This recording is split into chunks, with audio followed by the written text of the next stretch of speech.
What is going on, my lovely ladies and gentlemen of the world? Many of you may have forgotten that this game is going to be coming out on the 9th, which I believe will be tomorrow by the time I post this. Terrible. Still don't have a reason for why exactly they chose that release date. It's very awkward.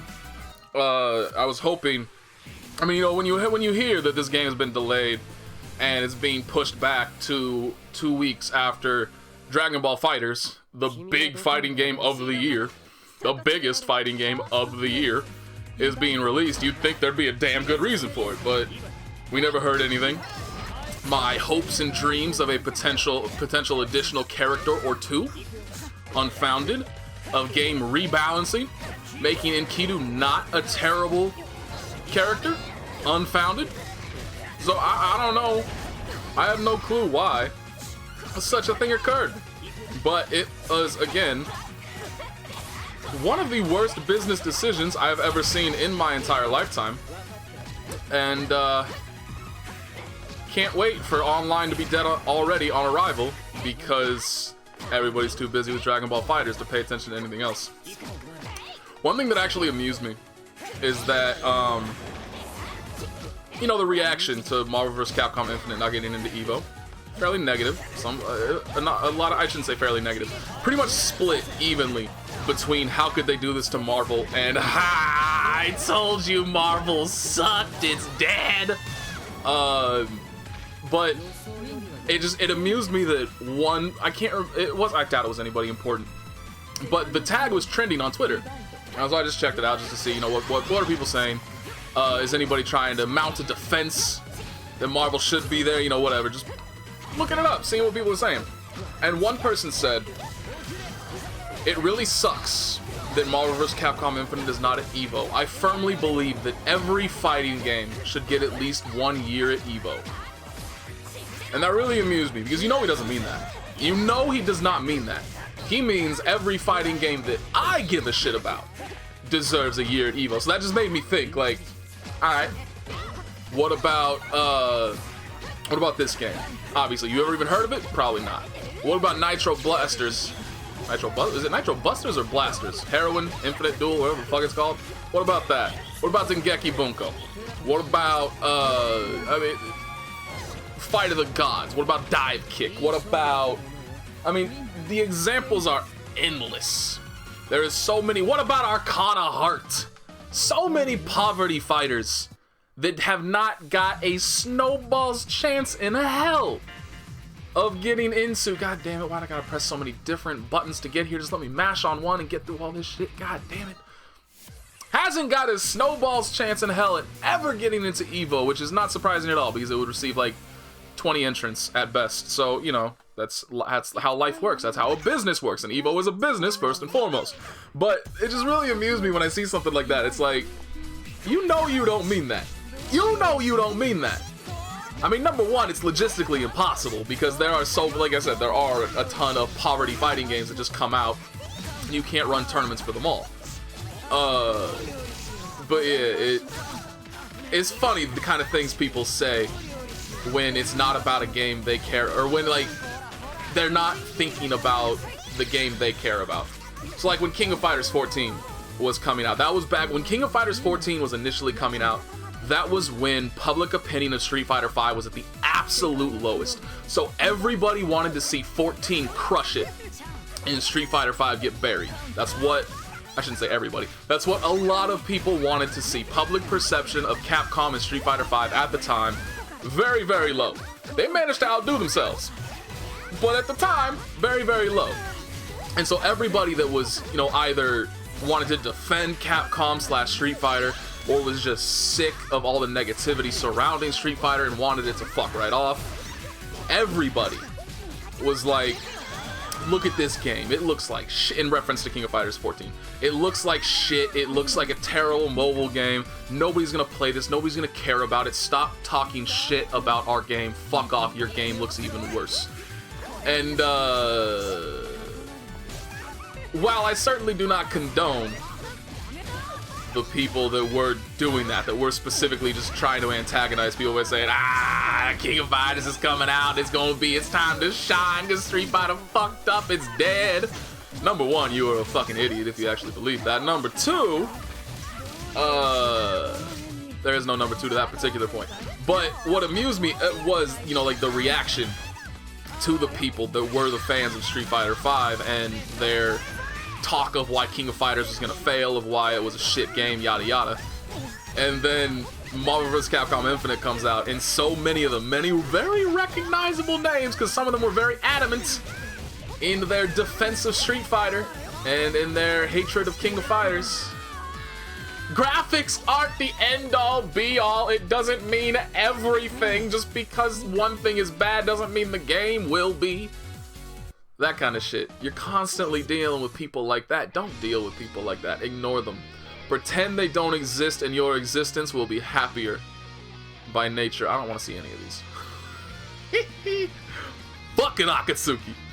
What buttons do I press to get here? Jesus Christ. Wait, hang on, I actually want to go, no, it's the Seth, okay.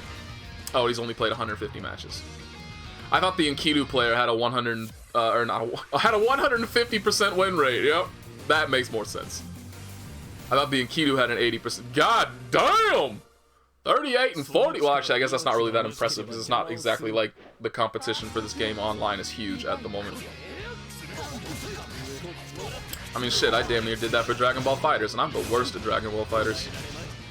I've lost more matches since then because I went into full testing mode, and so like I wasn't really playing to win, I was playing to try and figure things out. And so when you're looking at things and trying to find gaps in pressure strings or times when you can punish something, and a game like Dragon Ball FighterZ rears its ugly head. That was a fun round. I'm really happy that I get to see my boy Enkidu in his prime, really showing off his capabilities against this kind of middle-of-the-road character called Seth. I don't even know... I didn't even know the Seth character was in the game, to be honest. He's just... I don't know, he's just there, you know? There's nothing really special about him. He's not really busted, you know, you wouldn't think that he'd be like an Izanami tier or a 9 tier from Central Fiction. He's just kind of chilling. Not that great.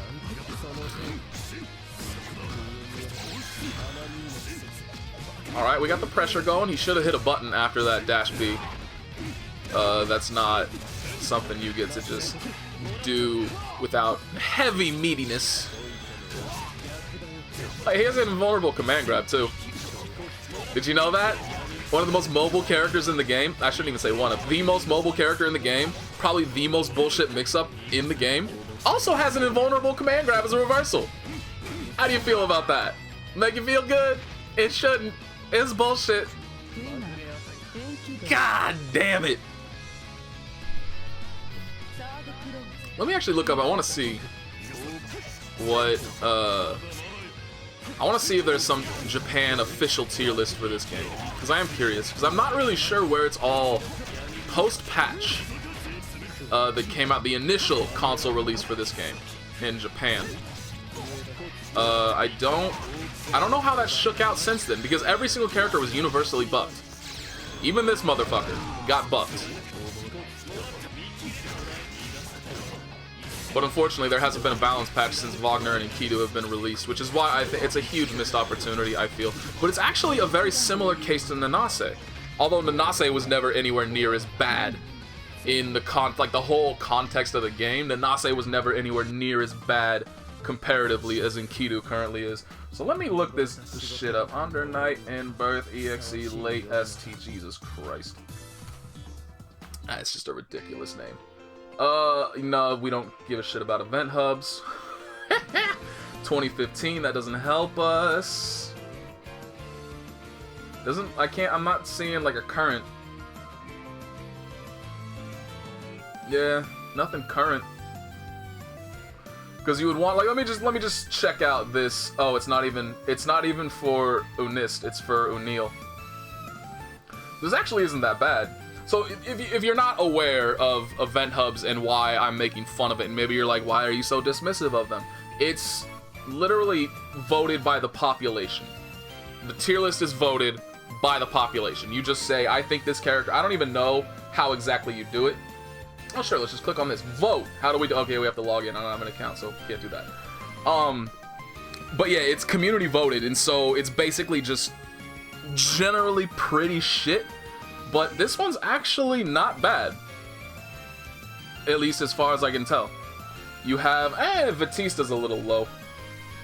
But yeah, you have Gordeau, Merkava, Waldstein, top 3. Linne and Eltnum barely trailing the pack. Carmine's up there. And at the very bottom, you got Seth, Akatsuki, Chaos, Byakuya, and Nanase. So honestly, that's actually not bad. That is by far the most accurate tier list I've ever seen. But like Blaze Blues, for instance, at one point Makoto for Chrono Phantasma was #1 on that tier list. I think Tager was... No, what I can't remember exactly what it was. Anyway, they're generally bullshit because it's very easy to manipulate. It's low points, very high points. Oops, shit. Oh, fuck. Oh, God. Oh, Lord. What did I just do? Oh, I think I tried to go to my own rank. Which, obviously, I don't have a rank. I don't play this game. Much as I would like to. I'm not even sure. I mean, I have to try it, right? But, like, all I want to do is play Enkidu. That's all I want to do. But I can't. He's so bad. He's so bad. But I don't want to learn another character. He's so cool, but he's so bad. It's just painful to play. Like, it's not even a case of like, oh man, I don't think I can win with him. It's just, even winning with him isn't satisfying. Which you would think it is. That's generally the case. Like when you're playing a low-tier character, generally it feels pretty fucking good to get wins with that character because you know how the disadvantages you were at to begin with. But it's just like his weaknesses are so apparent that it's painful to deal with. And so even though the outcome might be satisfactory, the road to getting there is so fraught with peril, so tiresome, that you don't have the energy left to actually get satisfaction from it, you know? It's like the opposite of the S-tier syndrome, right? Where it's like you take wins off of people for free and it doesn't even feel good because you know your character is bullshit. And plus it was just so easy that you didn't even have to try, right? Like those kind of victories aren't fun. It's the opposite of that. You had to try so fucking hard to make this terrible ass character work. It took so much effort that you have no energy left to actually enjoy the outcome. That was nutty. I kind of wish she hadn't... I mean, maybe she probably knows better than me that there's a finite amount of hits that can absorb, whereas Linne's DP will continue going and will continue being invulnerable. So she, like I said, she probably knows better than me. But I kind of wanted to see how that would end up if they both just let that shit rock. Alright, fine, I'll watch this. I don't want to. Let it be known that I'm doing this under protest. We've actually already seen a Mika, haven't we? Damn it! I wasn't even paying attention. Let's be honest, I've barely been paying attention. I've been so, like... My mind's... What the fuck was that? Like, she just ran through that projectile. I mean, it probably just went through her gauntlet and landed at, like, right in front of her feet or something, really oddly. But that looked fucked up.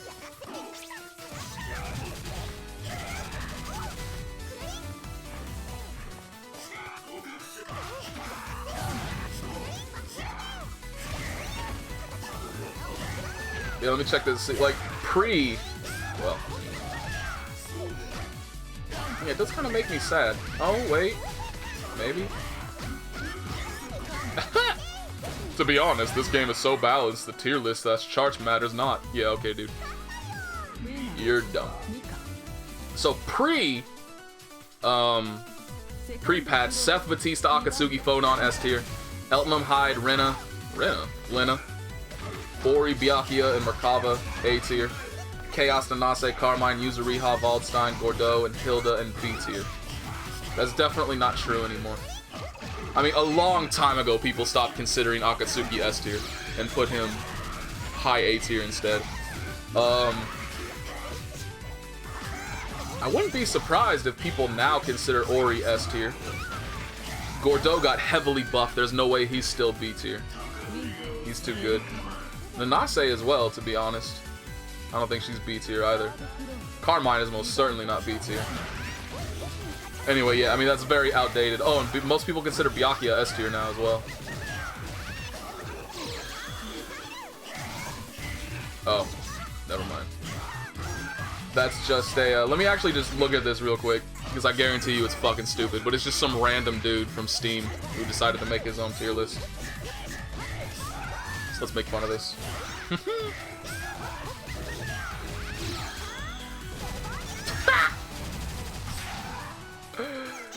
Thinks Enkidu is mid-tier, a better character than Linne.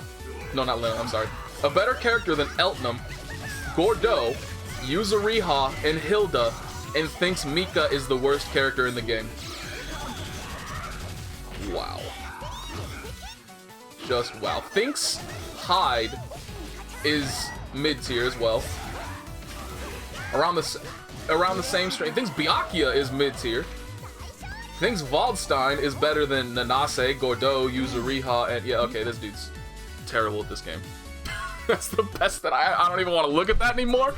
It offends me. He got the top tier right. He put Seth as #1, so he got that shit right. Congratulations. You're 1 for, like, 22, however many fucking characters are in this game. Jesus. I hate, like, single person made tier lists. What happened? I have not seen a proper matchup based tier list since Third Strike, which is what they're supposed to be. Basically what you do, I'll wait until after this match and then I'll explain, because I need to actually be talking about the matches and not bullshitting this entire time. It was a bad start. I have not.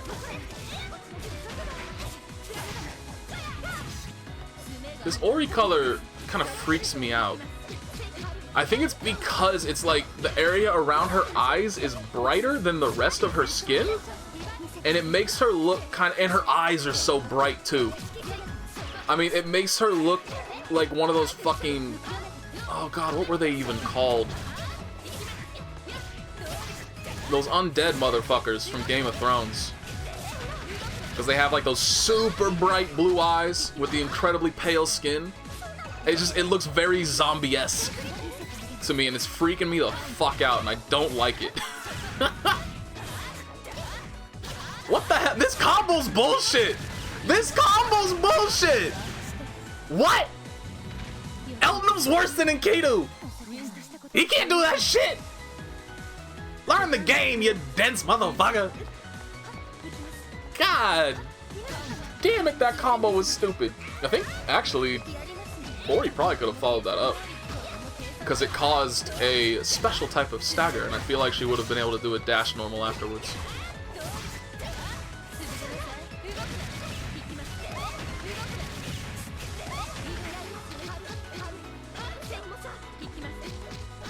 No throw, I'm surprised. I mean, I'm pretty sure that was a throw tech bait, but I would have called throw, because there hasn't been a throw yet.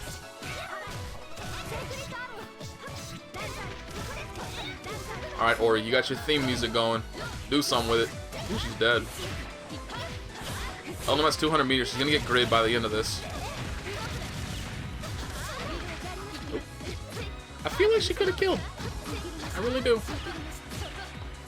But I'm not gonna pretend like I know enough about Eltnum and her damage potential to be certain of that. But I very much feel confident in saying that if she had done a void thingy, void explosion, whatever the fuck it's called, can't even remember what it's called anymore, that she would have won. But she lost the round, gave it to zombie Orie. Now I gotta deal with this color for even longer. Dear lord. Ooh, didn't tech the yellow throw.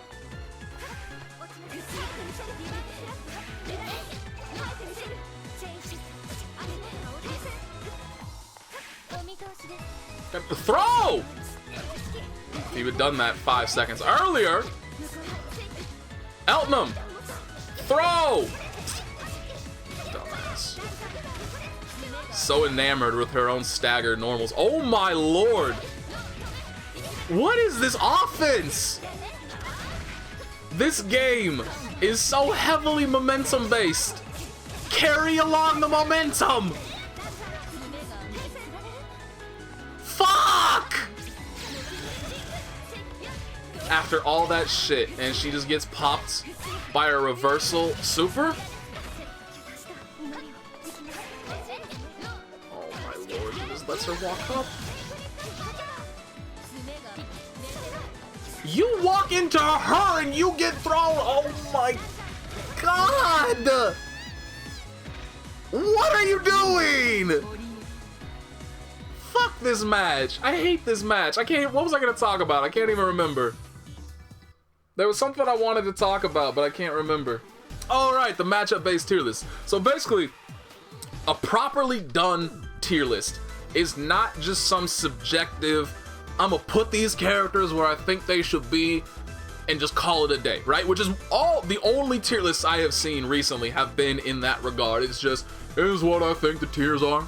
I don't have any supporting evidence behind it. I don't have any arguments for it. I just think this character's strong. I think this character's weak. That is the entire point of my tier list, right? If you're trying to make a proper, quote-unquote, professional, oops, what did I just do? Professional tier list, you want to make it based on the matchups. And so if you don't understand how matchups in this game are generally considered, which would not surprise me because I don't really see much discussion around this kind of thing anymore. Generally you look at a best of 10 series and how if two people on equal skill levels with those characters, how will it play out, right? So for instance, for I can't even use any of these characters as a good argument because I don't know enough about the game, enough about the characters to be able to properly do it. Enkidu against anybody is basically a 1 to 9 matchup, meaning out of every 10 matches you play as Enkidu versus anybody else in this game, you are statistically unlikely to win more than a single match out of those 10 games. It's complete bullshit, he's not that bad. But just for the sake of the argument. And so you compile, basically, every single one of the characters he goes 1 and 9 against, and so you just give him 1 point for every single matchup in the game because that's how many matches he wins out of those 10. And essentially you do that with every character in the game, and so the person that wins the most matchups is generally regarded as the best. Now there is an issue with a tier list like that. You can have tier lists, like for instance in Street Fighter 4, Ryu was widely regarded to have the most evenly balanced matchups in the game. Like, he pretty much didn't even have anything worse than like a 5.5/4.5 matchup against people.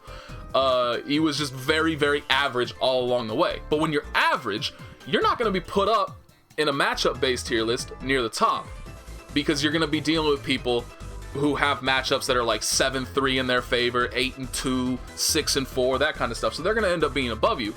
But Ryu is still going to be widely considered an amazing character, an amazing pick because he has no bad matchups. So that is the potential downside to it, but it's based off of something, right? It's not just pure feeling. I didn't argue that very well. Let's move on. I should just delete that. It wasn't a very good... Oh, it's Commissary. I didn't even know he was still playing this game. I haven't seen him stream in a while. Maybe he just stopped streaming because there's no viewership for this game. Oh, got the grid break too. That hurts. Good block, good block. Ooh, good dodge. Got the whiff punish. Got his own grid break. Returned the favor, got his grid back. Somehow managed to throw him out of his own damn pressure. He was in the middle, like he had pushed a button. He was in the middle, he was about to press another button, and he still got thrown out of it. Enkidu frame data, everybody. This is why he's 1 and 9. 1 win, 9 losses every 10 matches against everybody in the cast. Fucking sucks. He can't even finish his own Rekka chains because you're actually at that much of a disadvantage after the end of his Rekka. You just stop at the second one. Oh, Lord.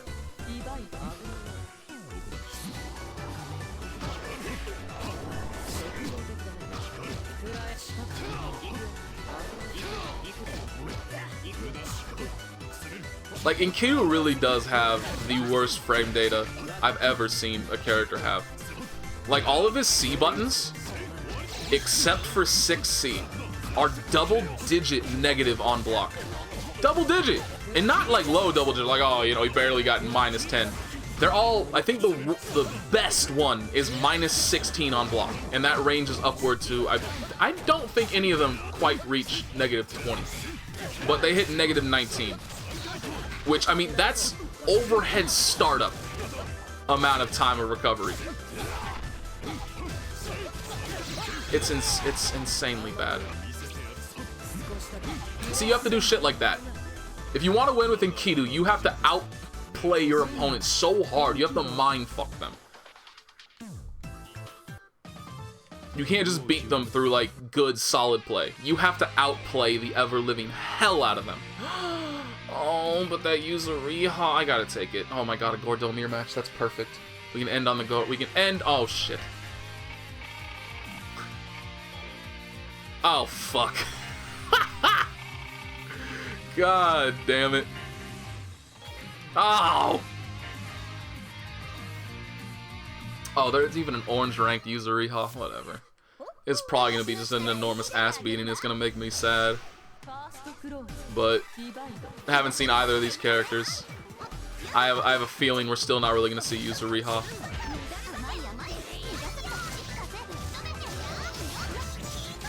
I think this dude's rusty. The way he's playing Nanase right now speaks toward rustiness to me. Like, he stopped playing the game for a month, but he knows that the game's getting its English release soon, so he kind of came back to it. That kind of a thing, you know? He's playing very hesitantly. Timing's a little off. But yeah, it still doesn't matter. Because unfortunately, this Yuzuriha just isn't highly ranked.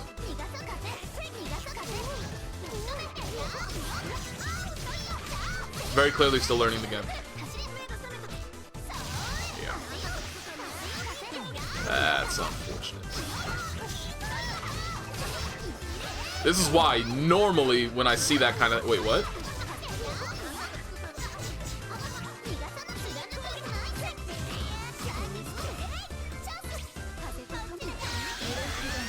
I'm confused as to what I saw. I thought I saw Nanase get hit. But she is in Veil off, so I guess it must have just been... Like, I thought I saw a trade, but I guess it was just a button press into... the grid burst thing. I guess. I'm not actually sure, but yeah, I thought I saw it trade, but then I looked up and Nanase has full health. So that very clearly wasn't it. I don't know. But yeah, that was a wonderful match. Ooh, Devil May Cry Gordeau versus boring ass color Gordeau. Devil May Cry better win.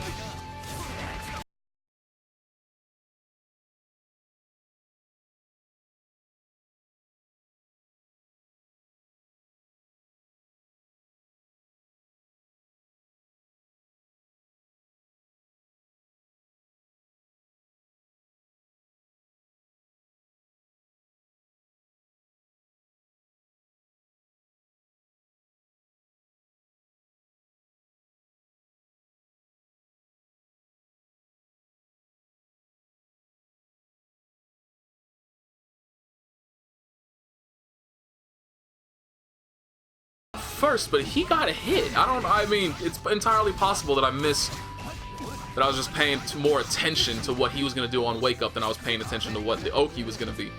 But it looked like he started his first, but got beat. This is why you need rewind functions. I really should, oh damn, he actually took the round. He was getting, like, dominated the entire time, too.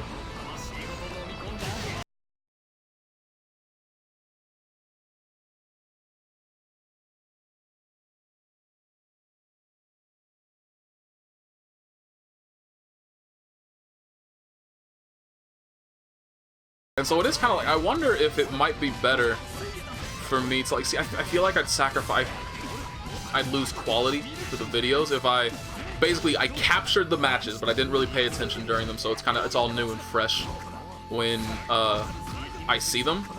But just record the matches, and then instead of having it like this where I'm recording directly from the client, I just watch the video and I capture the video, and then I would be able to just use the video player to go back and forth however I like. For moments like that where it's just like, I'm not really sure what happened there, but it was an interesting thing, and I would like to actually see.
But you can delay it a little bit to get a true command grab. Unfortunately, he delayed it a bit too long and allowed the other person to mash out of it. Oh, he's dead. Is that? Nope, he doesn't have meter. He's gonna actually barely. I think he was. No, okay, now he's definitely dead. I think he was dead if that entire thing had landed, because his little scythe chain into the command grab ender does do a pretty hefty amount of damage as a finisher. So it's official. Devil May Cry is dead. It's never coming back. Capcom is dying a slow death. Eventually, they're going to become a studio that only releases Monster Hunter and nothing else. It's going to be a damn shame. I just realized that. No, I don't want to talk about it. Peace!